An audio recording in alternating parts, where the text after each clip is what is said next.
शुरू करते हैं। पाठ का नाम है संख्या पद्धति, जिसमें संख्याओं की बात की गई है। तो ये समझ लेते हैं संख्या किस किस प्रकार की होती हैं और कौन कौन सी होती हैं। संख्याओं में सबसे पहले आता है प्राकृतिक संख्याएं। इंग्लिश अल्फाबेट का कैपिटल एन से इन्हें प्रदर्शित किया जाता है। और प्राकृतिक संख्याएं क्या होती हैं? यह संख्याएं 1 से अनंत तक होती हैं। अगर हम गिनती गिनना शुरू कर दें, 1 से लिखना शुरू कर दें, 1 2 3 4 5, इस तरह से जहां तक भी गिनती होती है वहां तक सभी संख्याएं प्राकृतिक संख्याएं होंगी। अगर 1 से शुरू करें अनंत तक तो सभी संख्याएं प्राकृतिक संख्याएं होंगी। दूसरा है पूर्ण संख्याएं। पूर्ण संख्याओं को इंग्लिश अल्फाबेट के W से प्रदर्शित किया जाता है। ये क्या होती हैं? यह संख्याएं 0 से अनंत तक होती हैं। पूर्ण संख्याएं 0 से शुरू होती हैं। अगर हम इन्हें लिखेंगे तो ये कुछ इस तरह से होगी, 0 1 2 3 4, इसी तरह से ये भी अनंत तक होती है। आप यहां पर देखो, अगर प्राकृतिक संख्याओं में आगे हम 0 लगा दे तो ये क्या बन जाएंगी? पूर्ण संख्याएं बन जाएंगी। पूर्ण संख्याएं जो 0 से अनंत तक होती हैं। आगे है पूर्णांक। पूर्णांक को इंग्लिश अल्फाबेट के Z से प्रदर्शित किया जाता है। और पूर्णांक क्या होते हैं? सभी पूर्ण संख्याएं तथा ऋणात्मक संख्याएं 0 के साथ मिलकर पूर्णांक बनाती हैं। पूर्णांक में सभी पूर्ण संख्याएं आ जाती हैं, धनात्मक और ऋणात्मक दोनों संख्याएं आ जाती हैं, और 0 भी आ जाता है। अगर हम इनको लिखेंगे तो ये कुछ इस प्रकार से होगा, बीच में आएगा यहाँ पर 0, इस तरफ बढ़ेंगे तो यहाँ पर आएगा 1 2 3 4 और ऐसे ही अनंत तक। और बाईं ओर यानी कि लेफ्ट साइड में अगर हम आएंगे तो ये आएगा -1, उसके बाद -2, उसके बाद -3, इसी तरफ भी अनंत में दोनों तरफ अनंत होगा। 0 के इस साइड भी अनंत तक और 0 के इस साइड भी अनंत तक होगा। ये ऋणात्मक होंगी और इस तरफ धनात्मक होंगी। पूर्णांक जो है वो 2 तरह के होते हैं। धनात्मक पूर्णांक जो कि जमा वाले होते हैं, 0 से राइट साइड में यानी कि दाईं तरफ होते हैं। और ऋणात्मक पूर्णांक जो कि 0 से बाईं तरफ यानी कि लेफ्ट साइड में होते हैं। घटा वालों को कहा जाता है ऋणात्मक, और जमा वाले जो पूर्णांक है उन्हें कहा जाता है धनात्मक पूर्णांक। संख्याओं के प्रकार में आगे है अभाज्य संख्याएं। अभाज्य संख्याएं क्या होती हैं? 1 से बड़ी वे प्राकृतिक संख्याएं जो 1 या स्वयं के अलावा किसी और से विभाजित ना हो। ऐसी प्राकृतिक संख्याएं जो 1 से तो बड़ी हों और 1 और खुद से ही विभाजित हों, यानी कि 1 के पहाड़े में और खुद के पहाड़े में ही आए, ऐसी संख्याओं को कहा जाता है अभाज्य संख्या। उदाहरण दे देता हूं, जैसे 2 क्या होता है? 1 के पहाड़े में आता है, या फिर 2 सिर्फ 2 के खुद के पहाड़े में ही आता है। इसी तरह से हो जाएगा 3 भी क्या है? 1 के पहाड़े में आएगा या फिर खुद 3 के पहाड़े में आएगा। 3 के बाद जो हमारी अभाज्य संख्या आती है वो होती है 5, उसके बाद 7, उसके बाद 11। आप इन सभी संख्याओं को देखें, ये 1 के पहाड़े में आएंगी या फिर ये खुद के पहाड़े में आएंगी। 5 जो है वो या तो 1 के पहाड़े में आएगा या खुद के पहाड़े में आएगा। तो ऐसी संख्याएं जो 1 के या खुद के पहाड़े में ही आती हैं, उन संख्याओं को कहते हैं अभाज्य संख्याएं। संख्याओं के प्रकार में अगला है भाज्य संख्याएं। भाज्य संख्याएं क्या होती हैं? 1 से बड़ी वे प्राकृत संख्याएं जो 1 या स्वयं के अलावा किसी और से विभाजित हो जाएं। ऐसी प्राकृत संख्याएं जो 1 से तो बड़ी हों और 1 या फिर खुद के अलावा भी और किसी के पहाड़े में जो आती हों, ऐसी संख्याओं को कहते हैं भाज्य संख्याएं। या फिर हम ये भी कह सकते हैं, अगर प्राकृत संख्याओं में से अभाज्य संख्याओं को निकाल दिया जाए तो बचेंगी सारी भाज्य संख्याएं। उदाहरण दे देता हूं, जैसे हो गया 4 किस किस के पहाड़े में आता है? 1 के पहाड़े में आता है, 4 के पहाड़े में आता है और 2 के पहाड़े में भी तो आता है ना 4। तो इसके क्या हो गए? 2 से ज्यादा अगर गुणनखंड हो जाए ना तो उसे कहेंगे हम भाज्य संख्याएं। 2 के पहाड़े में भी आता है ये, तो ये हो गई भाज्य संख्याएं। इसी प्रकार से जैसे 16 हो गया, 9 हो गया, ये सारी क्या हो जाएंगी? भाज्य संख्याएं, क्योंकि ये 1 और खुद के अलावा और पहाड़ों में भी आती हैं। जैसे 16 यहाँ पर 1 के पहाड़े में भी आता है, 2 के में भी आता है, 4 के में भी आता है, 8 के में भी आता है और 16 के में भी आता है। तो 1 और खुद के अलावा किसी भी पहाड़े में अगर आ जाए तो वे संख्याएं भाज्य संख्याएं कहलाएंगी। संख्याओं के प्रकार में आगे है परिमेय संख्याएं। परिमेय संख्याएं काफी इंपॉर्टेंट है इस पाठ में, तो अच्छी तरह से इन्हें समझें। परिमेय संख्याओं को कैपिटल Q, इंग्लिश अल्फाबेट के कैपिटल Q से इन्हें दर्शाया जाता है। परिमेय संख्याएं क्या होती हैं? इन संख्याओं को P/Q के रूप में लिखा जा सकता है। कोई भी ऐसी संख्या जिसे P/Q यानी कि अटे बटे में लिखा जा सके, ऐसी संख्याओं को कहेंगे परिमेय संख्या। उदाहरण दे देता हूं, जैसे उदाहरण हो गया हमारा 2/3। इसको हम किस तरह से लिख सकते हैं, p बटा q, यानी कि अटे बटे में हम इन्हें लिख सकते हैं, भिन्न के रूप में हम इन्हें लिख सकते हैं। ऐसी संख्या जिसे भिन्न के रूप में लिखा जा सके वो सभी परिमेय संख्या कहलाएंगी। इसी प्रकार से 1/2 हो गया परिमेय संख्या। बहुत सारी संख्याएं जो भी भिन्न होगा उसे हम परिमेय संख्या कह सकते हैं। इसके बाद है अपरिमेय संख्याएं। अपरिमेय संख्याएं कौन सी होती हैं? वे संख्याएं जिन्हें p बटा q के रूप में नहीं लिखा जा सकता। ऐसी संख्याएं जिन्हें भिन्न के रूप में या फिर p बटा q के रूप में नहीं लिखा जा सकता है उन्हें कहेंगे हम अपरिमेय संख्याएं। अपरिमेय संख्याओं का सबसे अच्छा उदाहरण है पाई।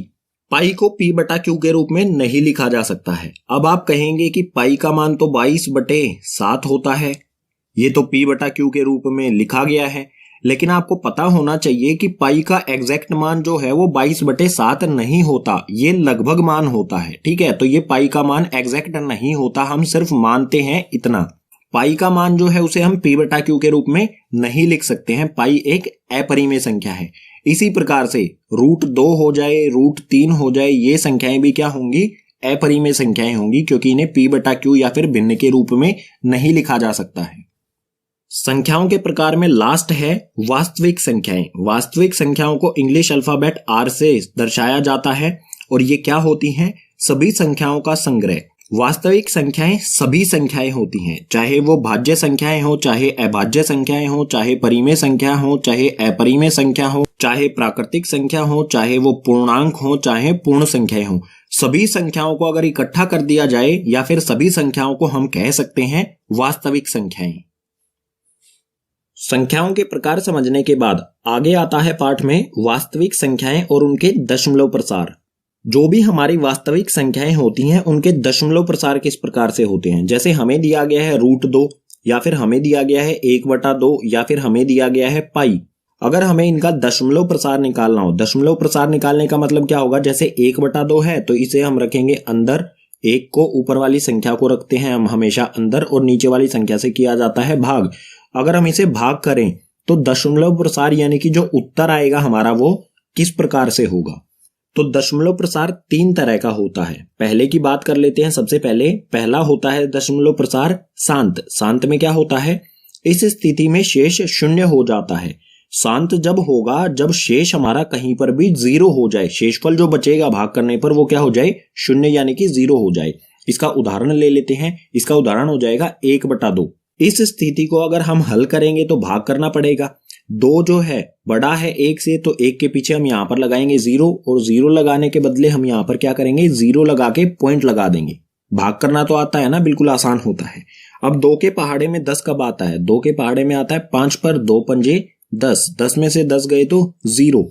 हमारा शेषफल में क्या आ गया? 0। अगर हमारा 0 आ गया तो ये हमारा 0.5, जो हमारा उत्तर आया वो क्या हुआ? 0.5। हमें कहीं ना कहीं जाके एक परफेक्ट उत्तर मिल गया, परफेक्ट आंसर मिल गया। तो इस प्रकार के दशमलव प्रसार को कहा जाता है शांत या फिर शांत दशमलव प्रसार।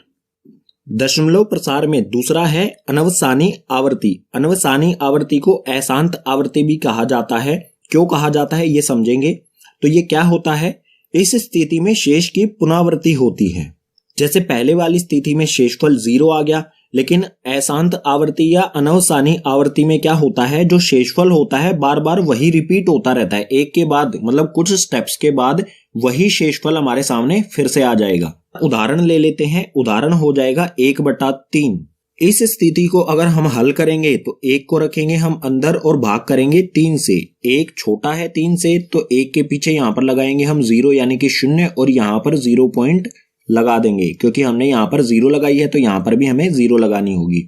अब 3 के पहाड़े में 10 नहीं आता है, 10 से कम आता है 9 3 पर। तो 3 तिया यहाँ पर हो जाएगा, 3 को 3 से गुना करेंगे हो जाएगा यहाँ पर 9। फिर से हमारा क्या बच गया? 1। यहाँ पर भी क्या था? यहाँ पर भी 1 था, फिर से 1 आ गया। अगर हम इसको आगे फिर से हल करेंगे तो हमें आगे शेषफल में भी फिर से क्या मिलेगा? 1 ही मिलेगा। जैसे फिर से करते हैं, हम पॉइंट लगा चुके हैं तो 1 0 अपने आप से लगा सकते हैं। फिर से 3 के पहाड़े में 10 नहीं आता है, 3 के पहाड़े में 3 पर 9 ही आता है। फिर से हमें क्या मिल गया? शेषफल में 1 मिल गया। इसको आगे जैसे जैसे हम हल करते जाएंगे हमेशा शेषफल में हमें क्या मिलता जाएगा? 1 1 मिलता जाएगा। तो हमारा इसका उत्तर जो आया है वो क्या है? 0.3333, ये ऐसे ही चलता रहेगा आगे, कभी भी इसका हल हमें नहीं मिलेगा। ये हमेशा 0.333333 अनंत तक मिलता रहेगा। तो इसको लिखा कैसे जाएगा? इसको लिखा जाएगा कुछ इस प्रकार से 0.3, जो भी रिपीट क्या हो रहा है, बार बार पुनरावृत्ति किसकी हो रही है, 3 की हो रही है, तो उसके ऊपर लगा देते हैं बार। इसके ऊपर मैंने ये लाइन सी जो लगाई है इसे कहा जाता है बार। और ये क्या होता है, ये दर्शाता है कि 3 जो है उसकी पुनरावृत्ति हो रही है। ऐसी स्थिति जिसमें शेषफल बार बार वही आता रहे, एक ही बार बार रिपीट होता रहे, तो ऐसी स्थिति का जो दशमलव प्रसार होगा वो अशांत आवृत्ति होगा या फिर अनवसानी आवृत्ति, जैसा आप यहाँ पर देख सकते हैं। दशमलव प्रसार का तीसरा प्रकार है अनवसानी अनावृत्ति। इसको अशांत अनावृत्ति भी कहा जाता है। ये क्या होता है, इस स्थिति में शेष की पुनरावृत्ति नहीं होती, ना तो शेष जो है वो बार बार वही रिपीट होके आएगा और ना ही कभी शून्य आएगा। ऐसी स्थिति में जो हमारा दशमलव प्रसार आएगा उस दशमलव प्रसार को कहा जाएगा अशांत अनावृत्ति या फिर अनवसानी अनावृत्ति। इसका उदाहरण ले लेते हैं। उदाहरण हो जाएगा √2 या फिर पाई। √2 को अगर हम बाहर निकालेंगे रूट से तो ये कुछ इस प्रकार से आएगा 0.4142। कुछ भी इसमें जो है रिपीट नहीं होगा, हमेशा कुछ ना कुछ नया मिलेगा। जो शेषफल है वो कभी भी एक जैसा नहीं आएगा। ये इस प्रकार से चलता जाएगा, इसमें कभी भी ऐसी स्थिति नहीं आएगी जैसी इसमें आई है कि 3 जो है वो बार बार रिपीट होगा, जिसके ऊपर हम बार लगा सकते हैं। तो इस प्रकार के दशमलव प्रसार को कहेंगे हम अशांत अनावृत्ति। दशमलव प्रसार के बाद समझ लेते हैं घातांक नियम। घात क्या होती है, जैसे ये 2 है, 2 के ऊपर यहां पर हमने 3 लिखा है। ये जो 3 है ये इसकी पावर होती है। इस 3 को ही कहा जाता है घात, जो भी लगी होती है। यहाँ पर 3 जरूरी नहीं है, 4 5 कुछ भी हो सकता था। तो इस घात का अर्थ होता है 2 आपस में ही 3 बार गुना है। जितनी भी यहाँ पर घात यानी कि पावर, इसे पावर भी कहते हैं, तो जितनी भी यहाँ पर पावर या घात होगी इसका मतलब हो जाएगा 2 गुना में 2 गुना में 2। 2 आपस में ही 3 बार गुना होगा। ये 8वीं क्लास में भी पढ़ा होगा आपने। तो इस तरह की जो घात लगी होती है उसके कुछ नियम होते हैं। इसमें सबसे पहला नियम है a की पावर m बिंदु a की पावर n। कुछ इस तरह की हमें स्थिति दी गई हो। बिंदु का अर्थ होता है गुना। उदाहरण ले लेते हैं इसका, जैसे यहां पर हो गया 2 की पावर 2 बिंदु 2 की पावर 3। ये किस प्रकार से हो गया, यहां पर a दोनों चीजें a हैं, तो यहां पर भी हमने 2 2 ले लिया। यहां पर m है, यहां पर n है। m का मान हो गया 2 और n का मान हो गया 3। तो इस प्रकार की स्थिति में क्या होता है, जब a की पावर m गुना में a की पावर n हो, अगर गुना में होगा a आपस में, तो पावर जो होती है, घात जो होती है वो जुड़ जाती हैं। तो यहां पर क्या होगा, 2 की पावर क्या हो जाएगी, 2 की पावर 2 जमा में 3। यहां पर ये दोनों जो पावर हैं या फिर घात हैं ये आपस में जुड़ जाएंगी और हमारा उत्तर आ जाएगा 2 की पावर 5। और 2 की पावर 5 का अर्थ क्या होता है, इसका अर्थ होता है 2 गुना में 2 गुना में 2 गुना में 2 गुना में 2। आपस में ही 2 5 बार गुना हो जाएगा और इसका जो उत्तर आएगा वो हो जाएगा हमारा 2 दूनी 4, 4 दूनी 8, 8 दूनी 16, 16 दूनी 32। उत्तर आ जाएगा हमारा 32। कभी भी इस प्रकार की स्थिति हो जहां पर गुना हो रहे हो तो वहां पर क्या होगा, पावर यानी कि घात आपस में जुड़ जाएगी। अब है दूसरा नियम। दूसरे नियम में हमें यहां पर दिया है ब्रैकेट के अंदर a की घात m यानी कि a की पावर n और उसके बाद ब्रैकेट की पावर दे रखी है n। तो इस स्थिति में क्या होगा, m और n आपस में गुना हो जाएंगे। यहां पर mn दिख रहा है तो ये a की पावर mn यानी कि mn आपस में गुना हो गए। तो इसका भी एक उदाहरण ले लेते हैं। यहां पर है 2 की पावर 3 ब्रैकेट और ब्रैकेट की पावर है 2 की पावर 2। तो ये हो गया आपस में। इसका उत्तर क्या आएगा, यहाँ पर जो भी ब्रैकेट के बाहर और अंदर वाली घात है यानी पावर है ये आपस में हो जाएगी गुना। तो ये हो जाएगा 2 की पावर 3 को 2 से गुना करेंगे, 3 दूनी 6, तो 2 की पावर हो जाएगी 6 और 2 की पावर 6 का मतलब क्या होगा, 2 गुना में 2 गुना में 2 गुना में 2 गुना में 2 गुना में 2। 6 बार आपस में 2 गुना हो जाएगा और इसका उत्तर आएगा 2 को 6 बार आपस में ही गुना करेंगे तो आ जाएगा 64। तीसरी स्थिति में a की पावर m बटे में a की पावर n है, यानी कि ये क्या है, भाग में है। अगर भाग में होते हैं तो जो घात है वो घटती है, एक घात में से दूसरी घात घट जाएगी। उदाहरण ले लेते हैं, जैसे हमें दिया है 2 की पावर यहाँ पर 4 बटे में 2 की पावर यहाँ पर 2। तो ये क्या हो जाएगा, 2 की घात 2 यहां पर आ जाएगा कॉमन, और जो घात है ऊपर वाली घात यानी कि m में से नीचे वाली घात माइनस हो जाएगी, घट जाएगी। तो यहां पर ऊपर वाली घात है 4, नीचे वाली है 2, तो यहां पर 4 में से 2 को घटा देंगे तो उत्तर आएगा हमारा 2 की घात 2। 4 में से 2 घटाने पर ये घात आ जाएगी 2। 2 की घात 2 होती है, 2 गुना में 2, यानी कि उत्तर आ गया हमारा 4। घातांक का चौथा नियम हमें यहां पर दिया गया है। यहां पर आप ध्यान से देखें, a की पावर m यानी कि a की घात m और b की घात m, यहां पर घात बिल्कुल बराबर है, दोनों जगह m है, लेकिन यहां पर a और b जो हमारी संख्याएं हैं ये अलग अलग हैं। तो इस स्थिति में क्या होगा, संख्याएं दोनों आपस में गुना हो जाएंगी और जो घात होगी वो कॉमन बाहर आ जाएगी। इसका भी एक उदाहरण ले लेते हैं। जैसे यहां पर है 2 की पावर 2 और गुना में 3 की पावर 2। यहां पर आप देख सकते हैं दोनों घात जो हैं वो 2-2 यानी कि बराबर हैं, लेकिन संख्याएं 2 और 3 संख्याएं अलग अलग हैं। तो इस स्थिति में 2 और 3 यानी कि संख्याएं जो है वो आपस में गुना हो जाएंगी। तो 2 को 3 से गुना करेंगे, ये हो जाएगा 6, और घात जो होगी वो वैसी की वैसी रहेगी, उसमें कोई बदलाव नहीं आएगा। 2 घात है यहां पर, तो ये 2 ही रहेगी। 6 की घात 2 का मतलब होगा 6 गुना में 6, और इसका उत्तर आ जाएगा 6 को 6 से गुना करेंगे तो 36। इसी के साथ भाग 1 यानी कि परिचय इस पाठ का हो जाता है समाप्त। जो भी चीजें हमने पीछे पढ़ी हैं इन्हीं का इस्तेमाल करके हमने सभी प्रश्नों को हल करना है।